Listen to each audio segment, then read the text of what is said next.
Hello everyone, welcome to my channel. It's Kelly Hampton.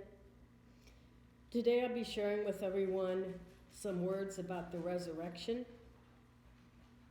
And if you haven't liked and subscribed and shared, I hope you'll do so. All that information should be in the description box below. As was shared with me, let's begin. The resurrection is a bit more complicated a lesson, for it continues to this present day. There is not one incident that can be cited as being the resurrection as is commonly stated in the King James Version of the Bible. The resurrection that I am speaking of is ongoing. Let me clarify this. To resurrect means to reclaim. I'm using this opportunity to reclaim the messages of God and put them into current understanding. I am restating or reclaiming them. This is the resurrection of which I am speaking. This is the resurrection to which God refers, not the rising of his Son into his kingdom. That is a gross misunderstanding of the word and the law. To resurrect, rebuild, renew, retain, all the laws of the universe were what my masters intended, the masters. There are commandments to be retained and resurrected. There are ideas that are be reclaimed and resurrected. Perhaps some of you will be moved to comment below about some of the ideas that you have reclaimed or ideas that you hope will be resurrected. There are faiths that are to be reclaimed and resurrected. So you see, this understanding of terms may be different from yours. The guidance goes on to state, I love this word resurrect. It is everything universal. It is pure oneness, oneness with oneself. Self-loving is worthy of resurrecting here. Self-love is mandatory for growth in a lifetime.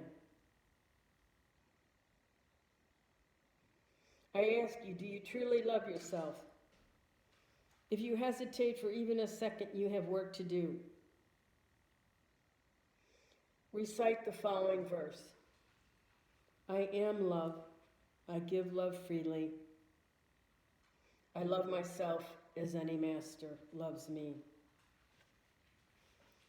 Repeat this for 30 nights. If you were asked to describe your life, how long do you think it would take? I would say that every time you sat down to the task, you would think of new things to add, such as with the task of describing resurrection. Resurrection is a word that has endless possibilities for description in the eyes of holy ones.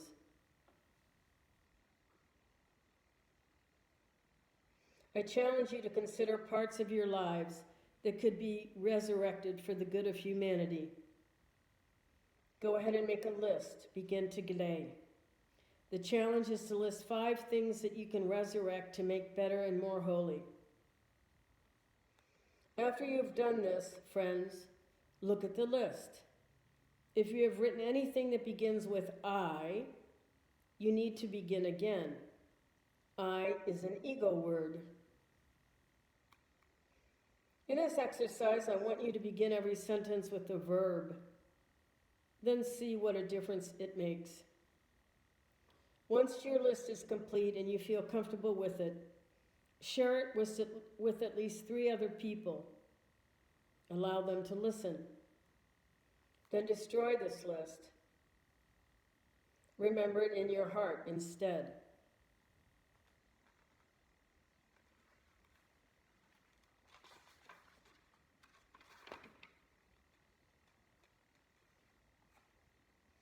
Next, I would like to describe the actual resurrection of Jesus Christ.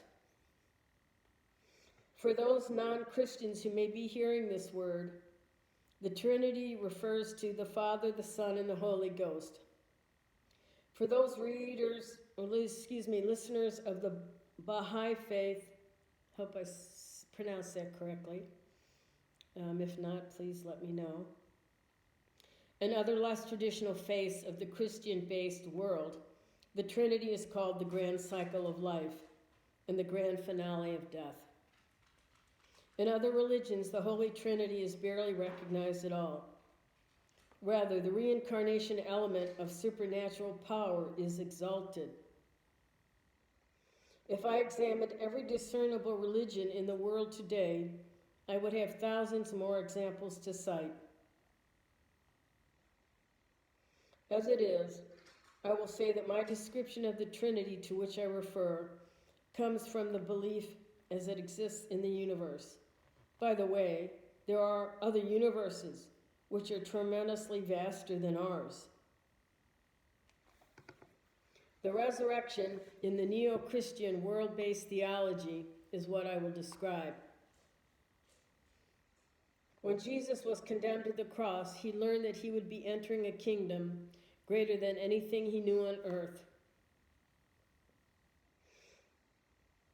An angel in a dream told him this. Up until then, Jesus did not know that he would be resurrected from the dead. He only learned this through a visit from the angel Gabriel.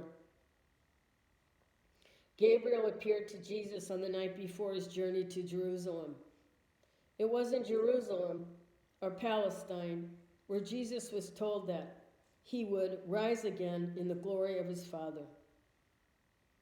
Stunned, Jesus replied to Gabriel, "But if I am to rise again in the glory of my Father, how is it that I will be able to serve him?" To which Gabriel replied, "Look over your shoulder, for in 3 days the birth of a baby will signify your deliverance. On the day that you cross over from this life, another child will be born, and his name will be Adam. Adam will release your fears. Adam will never know you, but you will learn of Adam. This is your sign of your Father's love." That night, when Jesus lay down to sleep, he thought about the message he had received.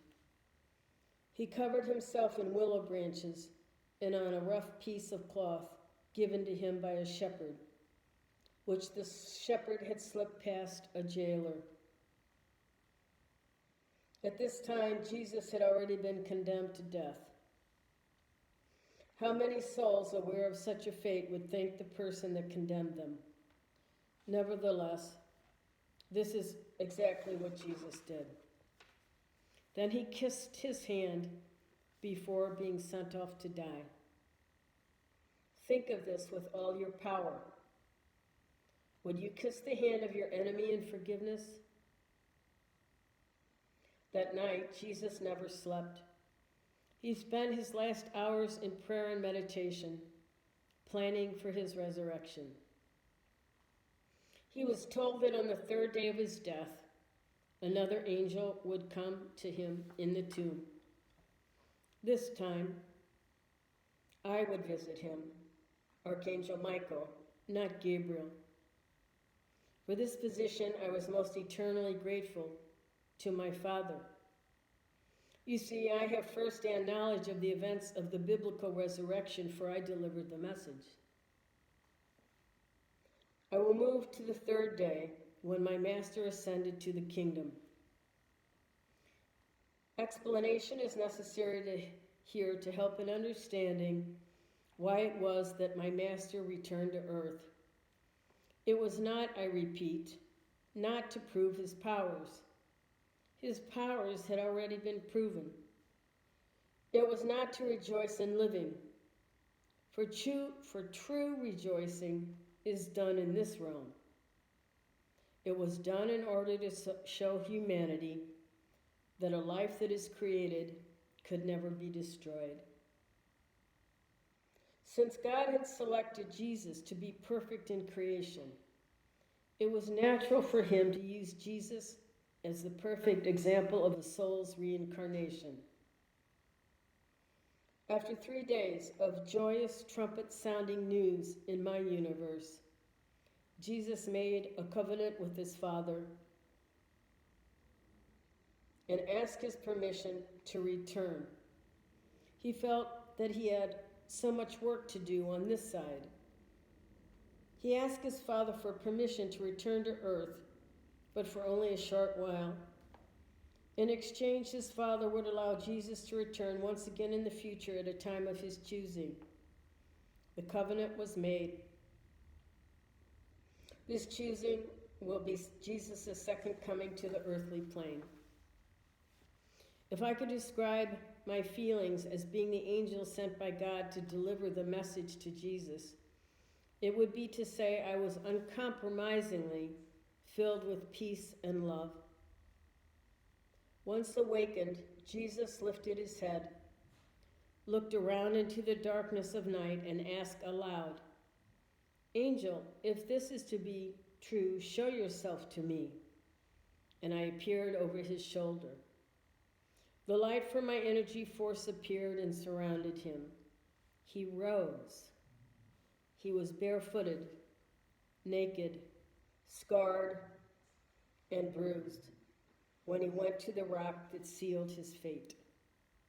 It was I, along with Jesus, who moved the rock from the wall where it was resting. My master's burial was above ground.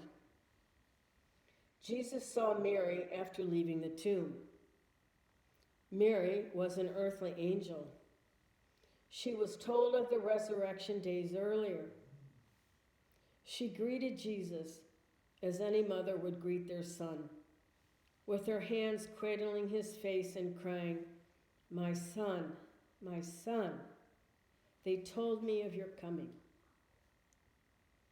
Mary blessed her son and held his hand as they walked down the dirt path to the town of Nazareth. From there, Jesus asked her to go to safety. She obeyed her son, and he set forth into the city. When Jesus came to the city, he rejoiced. He was not bitter. He was not ashamed. He was not filled with hate, for his Father asked him to come for humanity. The first woman on the outskirts of the city who recognized the face of Jesus ran to her dwelling to get him clothing. She ran after him, carrying all that she could find, which was a long tattered robe. She handed it to Jesus, and he blessed her. He continued his walk, and as he walked, he came across more and more of the same faces he had seen during his long march to the crucifixion. These faces in his path, by the hand of Jesus, he blessed each of them. These souls who just 3 days earlier cast stones at him. This time, upon seeing Jesus, they bowed their heads and knelt. Jesus spent the remainder of his day walking, occasionally encountering people. Much of his walk was done in solitude, for this was his choosing. By nightfall on the first day, Jesus was instructed to meet his Father near the olive tree on the highest mount in the city. Obediently, Jesus followed his command. Once on the mount, Jesus convened with his Father, and 2 angels flew Christ to the other side. After Jesus ascended to join his Father, a band of angels greeted him. Thousands upon thousands of angels nursed his wounds. The wounds that I'm speaking of are not of a bodily kind, but rather emotional wounds. You may think that Jesus was beyond healing since he was a master, but he needed healing like every other soul that has visited the earthly plane. He complained that his job on earth was not finished. He did this before a tribunal of angels. We listened. We wrapped him in our arms. He continued his ascent for several days. although days are an earthly term, as there is no time dimension where I dwell. There is a point in the universe called the Northern Star. It is to this place that Jesus ascended. The North Star is a resting stop for master healers. Joan of Arc stopped here. So did Joseph. So did Moses. So did many other healers since the creation. Jesus dwelled in this healing spot for several more, quote, days before joining his Father in the kingdom we all inhabit. I have spoken to Jesus many times since his crucifixion. Whenever a soul is especially wounded, they arrive in the footsteps left by Jesus. This energy transcends all earthly logic and reason. If you doubt my words, look into a mirror. Examine the lines on your faces. For every line you see is a mark from the tears of my Master. This is why all humanity ages and changes physical forms. The lines are there for a purpose. They are to remind humanity of the path Jesus walked before his resurrection.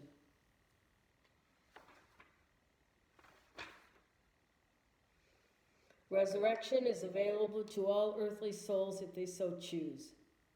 If you choose to resurrect yourself, it will be. If you choose to remain on the plane of existence you currently are on, that is fine too. Know that it makes no difference if a soul chooses advancement or not. My love goes to all. Sometimes, dark energies approach me with salvation on their mind. In these cases, I reach out for their hand, ask for divine blessings, and release them. Resurrection is always available, at any time, at any place, for any being. Thank you for listening.